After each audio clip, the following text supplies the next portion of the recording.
Nah, di situ dia bahkan menyinggung soal Tupac dihabisi. Tupac kehilangan nyawa. Dan di lirik tersebut, Eminem juga menuduh kalau P. Diddy lah yang berada di balik insiden meninggalnya Tupac. Hey sob, gua Armando. Assalamualaikum warahmatullahi wabarakatuh. Kalau kalian belum subscribe ke channel ini, jangan lupa klik tombol subscribe-nya, terutama buat kalian nih yang suka dengan kasus-kasus viral. Oke, lagi heboh banget nih sob, persoalan pemberitaan mengenai rumahnya P. Diddy yang digerebek oleh polisi. Dan di sana ternyata ditemukan adanya barang-barang yang menurut gua cukup menggelikan gitu ya. Yang pertama itu ditemukan ribuan baby oil atau plumas. Nah, rumahnya yang digerebek oleh polisi ini berada di daerah Los Angeles dan juga Miami Beach, Florida. Dan sebelumnya si P. Diddy ini, itu dia sudah banyak skandal lah berhubungan dengan sejumlah tindakan yang ilegal yang pernah dia lakukan. Terus baru-baru ini namanya dia itu kembali mencuat setelah berita mengenai penemuan plumas-plumas tadi, dan ini terkuak ke publik yang membuat orang-orang semakin berasumsi kalau apa yang dituduhkan kepadanya dia selama ini memang benar adanya. Karena orang-orang jadi curiga gitu. Untuk apa orang dewasa kayak dia itu mengkoleksi baby oil banyak banget, hampir ribuan gitu di rumahnya dia. Nah, terus sob, di sini kita bakal ngebahas secara lengkap nih tentang kontroversi terbaru tentang P. Diddy ini. Dan bahkan ada sebuah dokumen yang berisi tentang P. Diddy yang pernah membuat sebuah pesta yang bernama Freak Off. Pesta ini banyak mengundang para wanita agar bisa diperlakukan dengan semena-mena, mulai diberikan narkoba-narkoba, terus juga para wanita tersebut dipaksa untuk melakukan hubungan dewasa dengan laki-laki bayaran. Nah, terus juga kita bakal ngebahas banyaknya artis-artis yang dibesarkan oleh P. Diddy yang ternyata itu ya mereka semua direnggut masa depannya. Ini maksudnya masa depan secara apa ya? Secara jiwanya lah, soulnya gitu diambil oleh P. Diddy, di mana sejak kecil mereka ini mengalami banyak pelecehan akibat perbuatan P. Diddy. Nah, sekarang kita bahas secara lengkap tentang skandal terbaru dari P. Diddy. Langsung aja, mari kita bahas bersama. Di tahun 90-an ternyata harga diri dengan kuasanya dia memberikan korek Axl Rose yang bahkan dia ini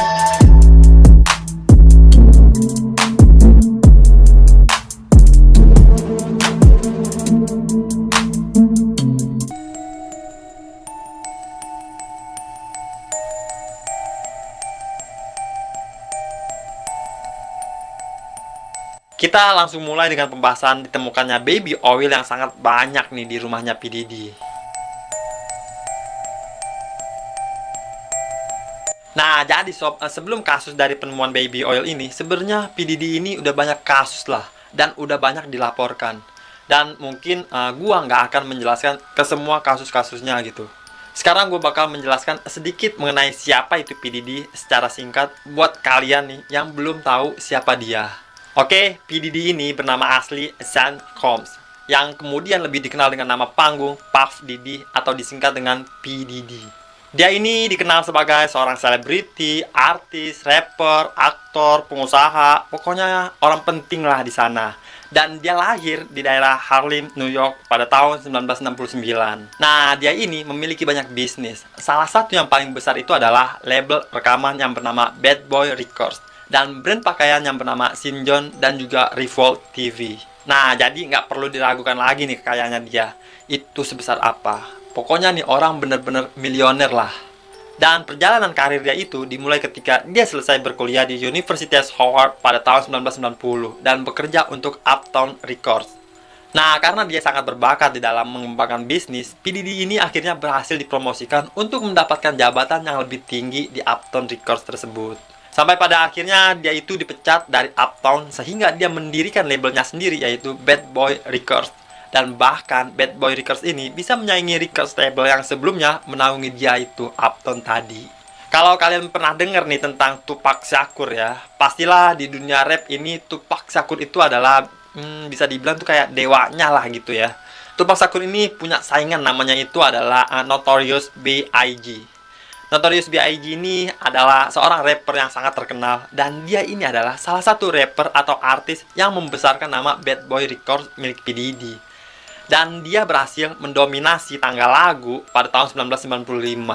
Tapi sayangnya kesuksesan B.I.G. ini itu nggak berlangsung lama, karena dia harus tewas pada tanggal 9 Maret tahun 1997 ketika usianya dia itu masih 24 tahun. Beberapa bulan setelah meninggalnya si B.I.G, P. Diddy ini merilis album perdananya dia yang berjudul No Way Out. Dan salah satu lagu di dalam album tersebut yang berjudul I Will Be Missing You itu menangkan penghargaan Grammy. Nah, jadi semakin besar namanya P. Diddy di saat itu. Terus, P. Diddy ini juga sempat terjun ke industri film dengan memainkan peran sebagai seorang narapidana di dalam film Monster Ball pada tahun 2001. Dan sejak saat itu, dia mulai mengembangkan bisnisnya yang lebih besar lagi, yaitu bisnis pakaian yang bermerek Saint John. Nah, kemudian P. Diddy ini nggak hanya dikenal sebagai seorang rapper aja, tapi juga menjadi seorang pebisnis yang sukses dan berpengaruh di Amerika Serikat. Makanya banyak selebritis yang respect, segan sama P. Diddy karena dia orang besar dan orang penting. Nah, namun di balik kesuksesannya dia di dunia musik dan bisnis, P. Diddy ini ternyata dikenal di kalangan selebriti sebagai orang yang sangat berbahaya dan banyak melakukan aktivitas ilegal. Skandal-skandal yang menyeret nama P. Diddy itu bermula dari adanya laporan dari seorang wanita yang bernama Cassandra Elizabeth Ventura atau yang lebih dikenal dengan nama Casey, yang merupakan mantan pasangan dari P. Diddy sendiri, yang mana dia itu mulai memviralkan P. Diddy tepat di bulan November tahun 2023.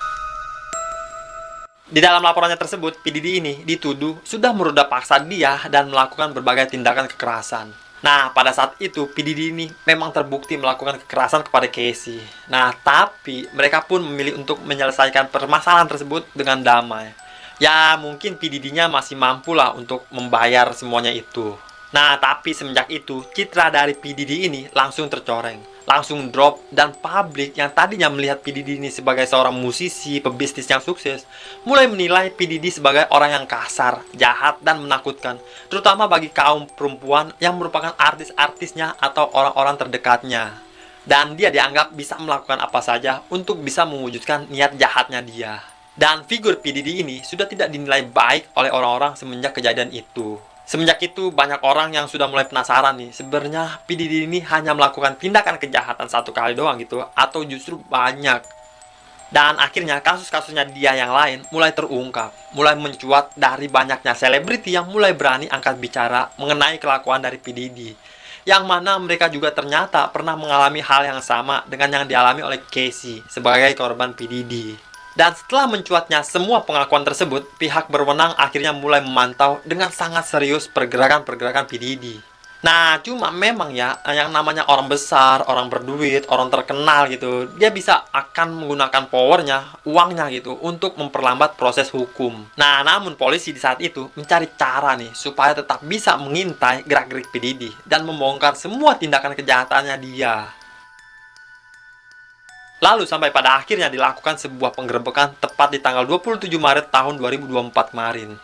Penggerebekan ini dilakukan di rumahnya P. Diddy langsung yang ada di Los Angeles dan juga Miami. Polisi di saat itu saat menggerebek rumahnya P. Diddy ternyata menemukan beberapa senjata api di rumahnya. Tapi ternyata sob, pada saat penggerebekan tersebut polisi nggak cuma menemukan senjata aja. Yang mana menurut media The Stars, senjata yang ditemukan itu berjenis AR-15 dengan nomor seri yang sudah dirusak alias ilegal, dibeli dengan cara yang tidak resmi atau tanpa izin. Tapi penemuan yang paling mengerikan adalah bukan senjatanya, tapi tiba-tiba ditemukan adanya 1000 botol baby oil dan juga pelumas. Nah, ini nih yang geli banget nih. Dan kenapa pemberitaan mengenai ditemukannya 1000 botol baby oil ini dan juga pelumas ini baru ramai sekarang? Ya, karena dokumen resmi yang berisi penjelasan lengkap mengenai penggeledahan tersebut baru dirilis sekarang-sekarang ini, sob. Jadi sebelumnya itu nggak diketahui kalau dalam penggerebekan tersebut ada penemuan baby oil dan pelumas. Yang di spotlight itu ya, yang diberitahu di media itu cuma penemuan senjata api doang gitu. Padahal yang lebih mencurigakan bukan senjata apinya, karena kita tahu gitu ya, American citizen itu, masyarakat Amerika itu kan hampir rata-rata punya senjata gitu. Karena di sana memang bisa dikatakan menjual resmi dan legal. Yang paling menjadi tantangannya nih adalah buat apa kakek-kakek seperti dia nih ya punya baby oil sama pelumas. Coba deh dipikir. Dan 1000 botol baby oil ini serta pelumas itu diduga dipakai oleh P. Diddy untuk melancarkan aksi bejatnya kepada para korbannya, sob. Dan di dalam kejadian ini ada juga yang berasumsi kalau baby oil tersebut digunakan agar para wanita yang berada di rumahnya P. Diddy itu nggak bisa kabur, sob, karena lantainya itu dibikin licin sehingga wanita-wanita yang disekap itu bakal tergelincir jatuh gitu. Tapi kayaknya dugaan tersebut terlalu jauh deh ya. Kita tahulah baby oil itu untuk apa gitu. Dan menurut kalian nih yang lebih masuk akal apa, coba komen di bawah. Nah, lalu sob, singkat cerita nih, setelah terungkapnya kalau ditemukan 1000 botol baby oil dan pelumas di rumahnya P. Diddy, polisi pun terus menjadikan P. Diddy ini sebagai target penyelidikan, sampai akhirnya P. Diddy pun ditangkap tepat pada hari Minggu tanggal 16 September tahun 2024. Dia ini ditangkap oleh agen federal di sebuah hotel yang berada di kawasan New York dengan beberapa tuduhan, termasuk di dalamnya ada tuduhan pemerasan dan perdagangan gitu-gituan dah. This morning, watch how federal agents took Sean Diddy Combs into custody. He's seen in this video entering the Park Hyatt Hotel in Midtown Manhattan with others when agents from Homeland Security Investigations approach and separate him. They place Combs under arrest and lead him out the front door in handcuffs. Banyak media yang kemudian merilis mengenai persidangan dari P. Diddy ini, sob, yang dilangsungkan sehari kemudian, yaitu pada tanggal 17 September tahun 2024. Salah satunya mengenai isi dakwaan dari P. Diddy yang mengatakan kalau dia sudah melakukan tindakan kekerasan kepada para korbannya dengan cara kekerasan fisik, verbal, dan emosional. Yang mana kalau di total P. Diddy ini sudah dituntut untuk ke-9 kali dalam waktu setahun, sob. Dan menurut media NBC News, P. Diddy sempat mencoba untuk mengintervensi para saksinya agar membuat kesaksian untuk membela dia. Jadi ibaratnya tuh dia nggak mau bersalah dan dia pengen bayar itu semua orang gitu. Dan dikatakan juga kalau P. Diddy ini diduga sempat menelpon atau mengirimkan pesan kepada seorang bernama Kalena Helper sebanyak 58 kali dalam waktu 4 hari berturut-turut. Kemudian si Kalena ini menggunakan sosial media miliknya untuk menyangkal segala tuduhan kalau P. Diddy ini sudah melecehkan seorang perempuan yang bernama Don Richard, yang merupakan anak didik serta teman satu grupnya si Helper ini yang bernama Dirty Money, yang berada di bawah naungan P. Diddy sendiri. Selain itu, P. Diddy juga diketahui menelpon 2 orang yang enggak disebutkan namanya. 2 orang ini didukung secara finansial oleh P. Diddy, alias dikasih duit gitu sama P. Diddy. Dan P. Diddy berusaha untuk mencari pembelaan melalui 2 orang ini. Nah, jaksa menilai apa yang dilakukan oleh P. Diddy ini bisa-bisa membuat hukuman untuk dia nantinya akan jadi lebih ringan dan bahkan terbebas dari segala tuduhan. Nah, makanya P. Diddy dianggap sebagai orang yang terlalu berbahaya nih. Dia bisa melakukan kejahatan, dia juga bisa memainkan hukum, sehingga P. Diddy di saat itu nggak boleh sampai lolos dari jeratan hukum terhadap semua kasusnya, karena terlalu berkuasa gitu, sob. Nah, jadi kemudian jaksa ini mengatakan kalau P. Diddy harus segera diamankan. Lalu kemudian juga, sob, jaksa itu sempat mengatakan kalau P. Diddy ini pernah merayu para wanita dengan memberikan mereka obat-obatan seperti ketamin dan juga ekstasi.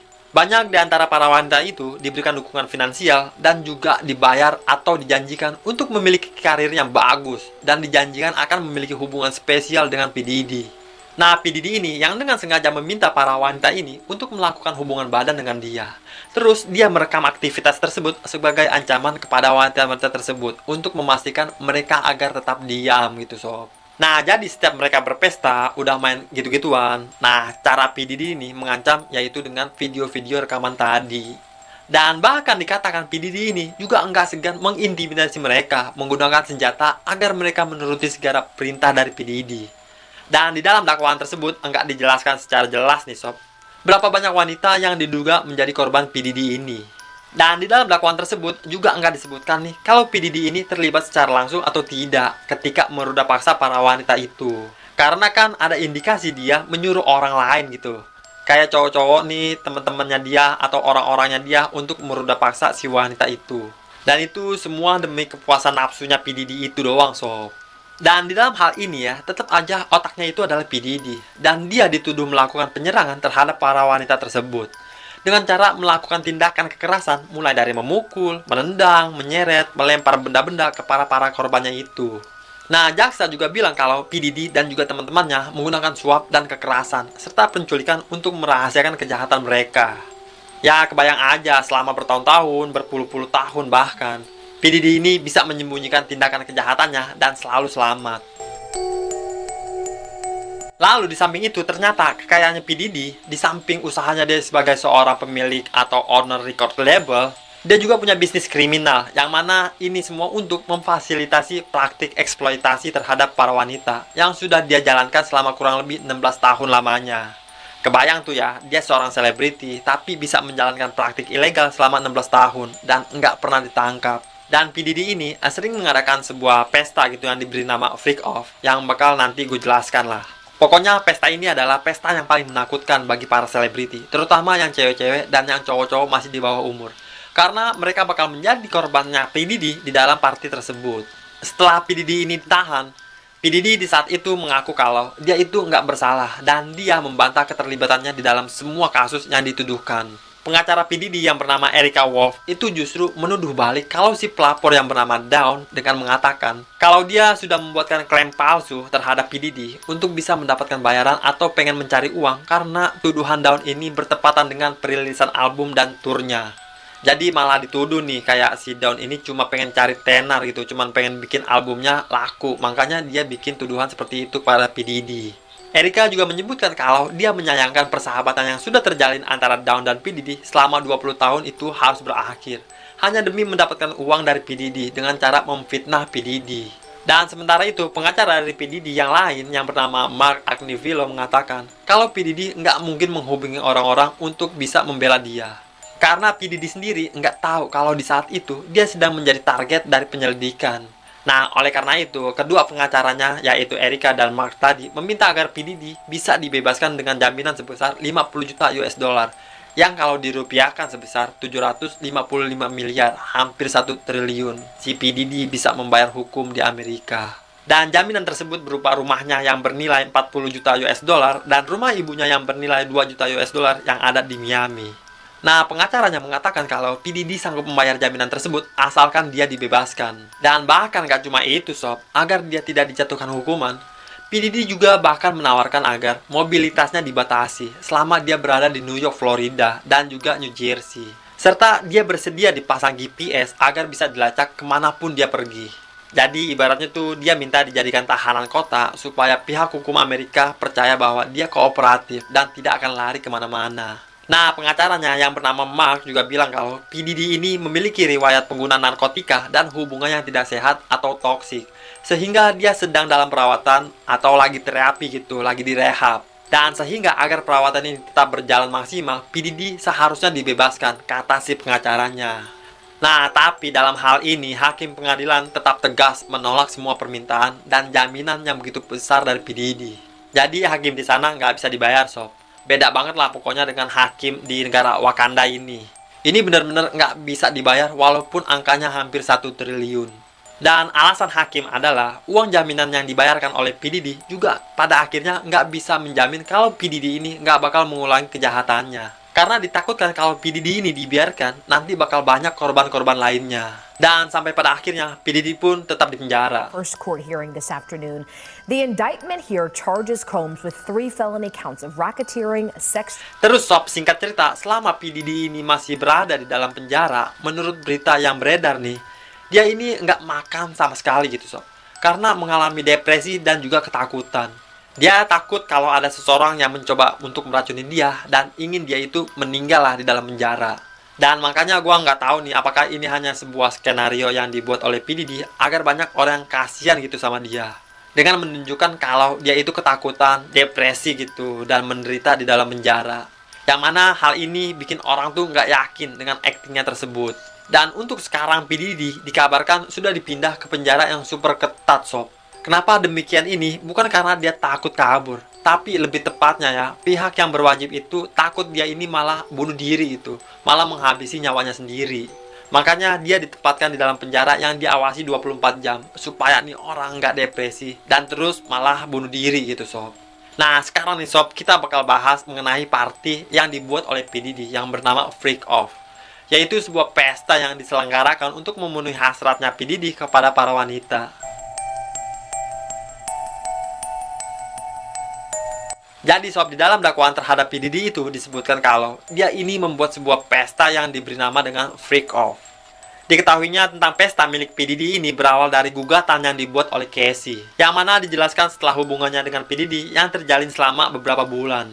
P. Diddy ini pernah berkata kepada Casey kalau dia mau mewujudkan fantasinya dia yang disebut dengan voyeurisme, yaitu sebuah fantasi seseorang yang bergairah kalau dia melihat atau mengintip orang lain ketika sedang tidak berpakaian atau melakukan hubungan dewasa. Dan P. Diddy ini juga mengatakan kepada Casey kalau dia itu sangat bergairah ketika melihat Casey melakukan hubungan dewasa dengan laki-laki lain. Jadi agak aneh sedikit nih pemikirannya dia tuh. Lalu Casey juga mengaku kalau P. Diddy ini pernah menyewa seorang pria yang dia perintahkan untuk melakukan hubungan badan kepada Casey. Sementara si P. Diddy-nya cuma menonton dan memuaskan diri sendiri.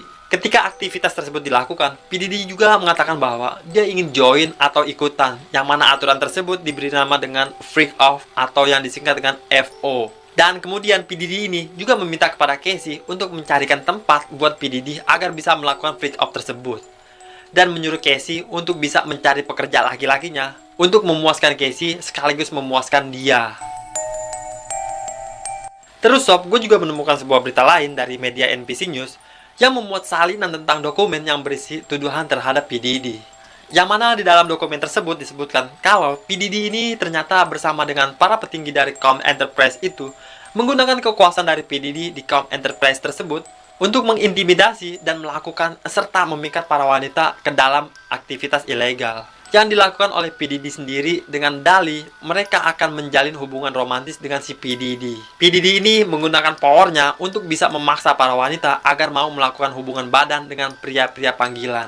Nah, jadi bisa dikatakan nih, bukan P. Diddy-nya langsung yang narik-narikin tuh cewek, tapi dia justru menyuruh dengan laki-laki lain lah, laki-laki bayaran, dan itu memuaskan fantasinya dia. Dan ini semua sama persis dengan apa yang dikatakan oleh Casey. Kalau aktivitas tersebut disebut dengan freak off. Dan ketika freak off ini dilakukan, P. Diddy lah yang akan mengarahkan. Terus dia rekam dan dia akan memuaskan nafsunya sendiri. Untuk bisa menjalankan freak off ini, biasanya P. Diddy itu bakal dibantu oleh anggota dan rekan-rekan dari Com Enterprise. Dan mereka semua memfasilitasi pengiriman pekerja asusila ini yang nggak cuma datang dari negara bagian Amerika Serikat aja, tapi juga ada yang berasal dari luar negeri, seperti dari Afrika, Timur Tengah, bahkan dari Asia. Dan freak off ini biasanya dilakukan secara rutin. Ada juga yang dilakukan selama beberapa hari dengan melibatkan banyaknya para pekerja asusila di dalam acara tersebut. Nah, agar para wanita yang menjadi korban ini bisa terus melakukan apa yang diminta oleh P. Diddy, dia bakal memberikan beberapa zat terlarang atau kayak obat-obatan kepada para wanitanya ini, supaya para wanita itu nggak berdaya, lemas, sehingga bisa menuruti segala keinginan P. Diddy. Dan tanpa sepengetahuan para korban ini, P. Diddy itu merekam video ketika para wanita tersebut melakukan hubungan badan dengan para pria panggilan. Dan kemudian menyimpannya untuk koleksi pribadi sekaligus sebagai alat untuk bisa mengancam si korban tersebut agar tidak membocorkan apa yang sudah mereka alami. Setelah pesta freak off ini selesai, biasanya P. Diddy dan para wanita itu bakal menerima sebuah cairan infus yang dikenal dengan Eve Fluids, agar mereka bisa pulih dari kelelahan fisik dari setelah menggunakan obat-obatan selama beberapa hari untuk acara freak off. Nah, jadi kayak dikasih vitamin lagi gitu supaya sehat kembali. Nah, yang terlibat di dalam acara ini itu rekan-rekannya dia yang berada di dalam perusahaan Com Enterprise. Dan juga bahkan sampai para security-nya, terus para pekerjanya rumahnya, sampai asisten pribadinya juga terlibat dalam acara freak off ini sob. Jadi P. Diddy ini benar-benar udah gila banget. Mereka di sana juga menyediakan zat-zat terlarang, baby oil, pelumas, spray, selimut, sarung bantai, sampai ke lampu-lampu lighting untuk melaksanakan acara tersebut. Supaya nanti ketika direkam, suasananya itu benar-benar seperti P. Diddy yang inginkan. Gua juga menemukan sebuah informasi yang didapat dari sebuah media yang bernama North Jersey. Dikatakan kalau sebelum freak off ini dilakukan, P. Diddy ini terlebih dahulu membuat sebuah pesta yang disebut dengan White Party.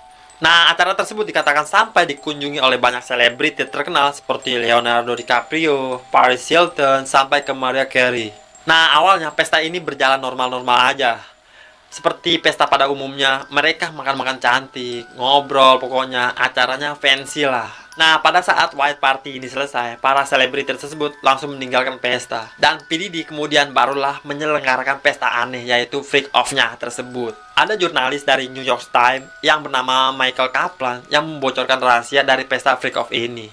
Menurut laporannya, enggak semua para tamu yang hadir di White Party ini benar-benar pergi pulang. Ada sebagian dari mereka yang tinggal di sana dan bergabung dengan pesta freak off. Enggak cuma itu, Michael Kaplan juga menceritakan berdasarkan apa yang dia lihat salah satu pengedar narkotika yang hadir di dalam pesta freak off ini, yang mana dia melihat aktivitas dewasa yang dilakukan oleh sesama pria, yang mana pria-pria tersebut adalah para rapper sob. Wah, ini benar-benar menjijikan banget sob. Nah, terus sob, bahkan ada gosip yang beredar kalau ada seorang komedian dan aktor Amerika Serikat yaitu Kevin Hart yang bahkan ikut hadir ke acara Freak Off ini. Hal ini diketahui setelah adanya video yang muncul dan ramai di media sosial yang memperlihatkan seseorang yang mirip banget sama Kevin Hart. Dia itu datang ke pesta Freak Off.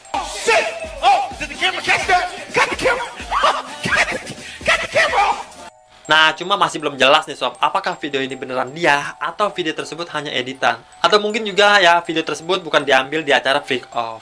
Nah, tapi ini masih diselidiki. Nah, di sini gue kasih lihat nih sob, beberapa video acara Freak Off yang mana di sana ada Asher bahkan yang ikut datang yang meramaikan pesta tersebut. Ya, seperti kita tahu ya, Asher ini sendiri adalah salah satu artis yang dibesarkan oleh P. Diddy.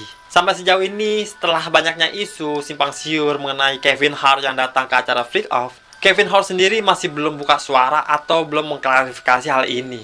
Nah, kemungkinan besar bisa jadi ini adalah berita benar gitu, bukan hoax. Makanya Kevin Hart agak ketakutan gitu.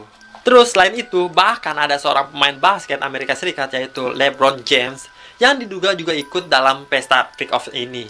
Hal ini mulai terungkap ketika banyaknya netizen memposting rekaman video dari live IG. Kemungkinan ya yang terjadi 4 tahun lalu.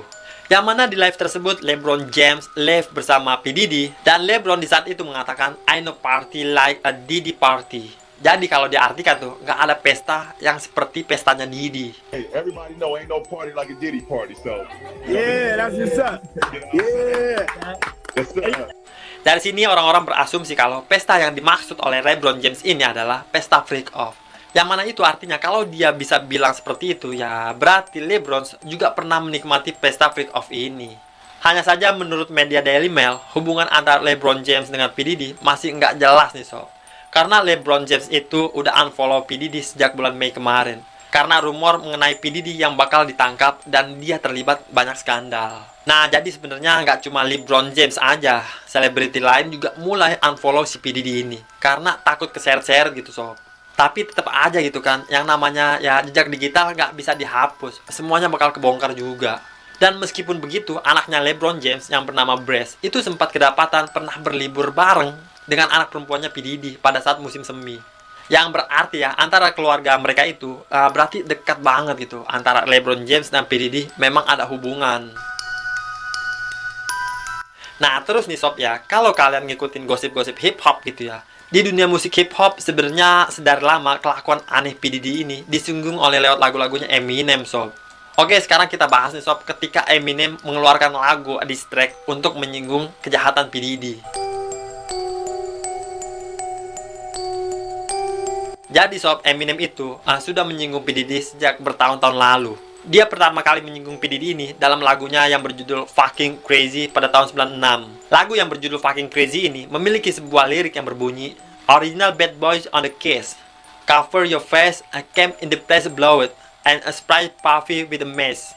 Yang artinya adalah bad boy datang dengan penuh gaya dan power yang bisa melakukan apa saja dengan power yang dia miliki. Dan di lirik tersebut menyebutkan kata Puffy yang ditunjukkan untuk P. Diddy, yang mana nama panjangnya kan Puff Diddy gitu. Dan juga di sana disebutkan nama seorang rapper lain yang bernama Mace, tulisannya Mace gitu. Jadi lirik tersebut ditunjukkan untuk P. Diddy serta si Mace ini. Nah, tapi di saat itu nggak ada yang ngeh gitu. Ini tujuan Eminem ini ngediss P. Diddy kenapa? Ada apa nih? Apakah Eminem ini pengen ngebongkar soal hubungan terlarang antara si Mace ini pada P. Diddy atau apa gitu? Nah, yang jelas Eminem sejak tahun 96 udah pernah nyinggung si P. Diddy. Nah, kemudian beranjak lagi di tahun 2000, Eminem kembali ngediss P. Diddy di lagunya yang berjudul Marshall Mathers, yang salah satu liriknya berbunyi kayak gini nih. Sorry banget gue nggak bisa nyebutin, kalian baca sendiri aja. Tapi di sini ada sedikit yang gue blur gitu ya. Nah, dari liriknya tersebut dia masih bawa-bawa namanya P. Diddy alias Puff Diddy. Dan masih di tahun yang sama, Eminem juga kembali menyebut nama P. Diddy di salah satu lagunya yang berjudul I'm Back. Tapi nggak cuma P. Diddy aja yang disebutkan di dalam liriknya, melainkan ada nama Jennifer Lopez yang memang diketahui pernah berhubungan langsung dengan P. Diddy. Nah, jadi kalian baca sendiri nih liriknya ini tuh. Nah, dari situ kita udah tahu ya bahwa Eminem udah memberikan kisi-kisi tentang P. Diddy ini. Dan yang paling terbaru sindiran dari Eminem untuk P. Diddy terdapat dalam sebuah lagu diss yang ditunjukkan oleh Eminem untuk Machine Gun Kelly yang judulnya Kill Shot. Kenapa tiba-tiba ke Machine Gun Kelly nih? Ini gue jelasin sedikit. Jadi pada awal karir Machine Gun Kelly atau MGK di dunia musik terkhususnya hip hop, P Diddy lah yang membesarkan namanya si MGK ini. Bahkan di salah satu lagu MGK yang berjudul A Breaking News, itu ada suara P Diddy sob di bagian intronya. Machine Gun Kelly. Dan kemudian tiba-tiba MGK ini terlibat perselisihan sama Eminem. Jadi mereka saling dis-disan gitu. Dan ketika Eminem mengeluarkan lagu diss-nya untuk MGK, di lagunya tersebut yang berjudul Kill Shot, ada salah satu lirik yang menyinggung soal P Diddy. Nah, kalian coba baca sendiri nih sob. Nah, di situ dia bahkan menyinggung soal Tupac dihabisi. Tupac kehilangan nyawa. Dan di lirik tersebut, Eminem juga menuduh kalau P Diddy lah yang berada di balik insiden meninggalnya Tupac. Karena kan Tupac meninggalnya ditembak pada tanggal 13 September tahun 96. Yang mana sampai sekarang masih banyak kontroversi mengenai meninggalnya Tupac. Walaupun sekarang ya udah ada orang yang dipenjara dan dia anggap bertanggung jawab dalam meninggalnya Tupac itu. Tapi Eminem membocorkan bahwa di balik itu semua ada campur tangan P Diddy. Dan selain itu di salah satu lagu Eminem yang lain gitu, yang berjudul Full, ada sebuah lirik yang berbunyi tentang Notorious B.I.G. Liriknya kayak gini nih, coba kalian lihat.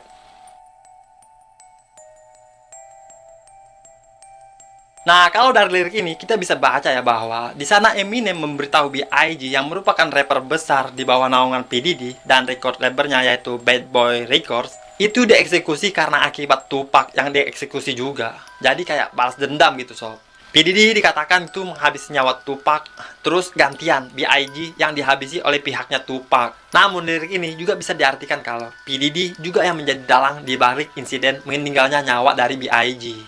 Nah, tapi sob, kalau kita balik lagi ya tentang MGK, kalian bisa lihat sendiri ya penampilan MGK sekarang nih, dan lihat penampilan MGK dulu. Dulunya ketika pertama kali dia assign gitu ke P Diddy, MGK ini terlihat maskulin banget, laki-laki banget, cowok banget gitu. Tapi ketika sekarang itu penampilannya jauh jadi kayak cowok feminim gitu. Nah, makanya ada juga gosip yang mengatakan kalau mengapa MGK kayak gini sekarang itu terkait dengan ya skandal-skandalnya P Diddy yang bisa jadi gitu sob. Tapi ya kita nggak tahu, sejauh ini belum ada yang membicarakan tentang skandalnya P Diddy yang dihubung-hubungkan ke MGK. Terus sob, sebenarnya masih ada satu lagu lagi yang terkenal, tapi ini bukan dari Eminem, melainkan lagu dari Justin Bieber yang lagi rame banget nih dibahas di TikTok. Kalau dari video-video TikTok yang beredar, lagu yang dinyanyikan oleh Justin Bieber yang berjudul Lost Myself at Diddy's Party menceritakan pengalaman yang dialami oleh Justin Bieber ketika datang ke pesta Freak Off, yang mana di dalam pesta tersebut P Diddy melakukan beberapa tindakan ilegal. Nah, hanya saja nih ya, lagu ini katanya adalah hasil buatan AI, bukan lagu dari Justin Bieber asli. Nah, tapi banyak yang bilang itu bukan lagunya Justin, melainkan buatan AI.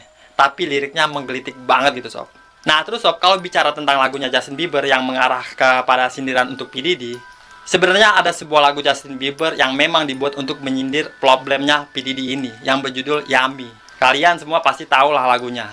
Nah, ini menjadi perbincangan banyak orang yang awalnya lagu tersebut diartikan untuk sebagai ungkapan cinta Justin Bieber kepada istrinya yang bernama Hailey. Tapi setelah P Diddy ditangkap dan dituduh melakukan beberapa kejahatan, muncullah sebuah teori kalau lagu tersebut sebenarnya bukan untuk menceritakan tentang Hailey, melainkan kontroversinya si P Diddy. Apalagi Justin Bieber ini pernah berkata ketika dia masih remaja, namanya itu dibesarkan oleh P Diddy. Sehingga Justin Bieber dan P Diddy itu sangat dekat, sering menghabiskan waktu bersama. Nah, Justin Bieber pada saat itu waktu masih remaja diasumsikan oleh banyak orang ikut menjadi korban untuk kebusukan yang dilakukan oleh P Diddy. Dan semuanya terekam dengan jelas di video klipnya lagu Yummy.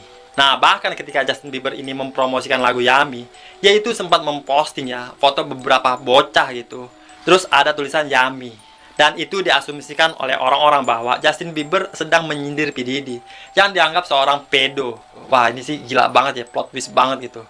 Dan selain Justin Bieber, ada juga sejumlah penyanyi lain yang diketahui memiliki kedekatan dan dibesarkan namanya oleh P Diddy, yaitu ada Usher, dan setelah Usher berlanjut ke Chris Brown. Nah, mereka bertiga ini adalah musisi non-rapper yang dibesarkan oleh P Diddy.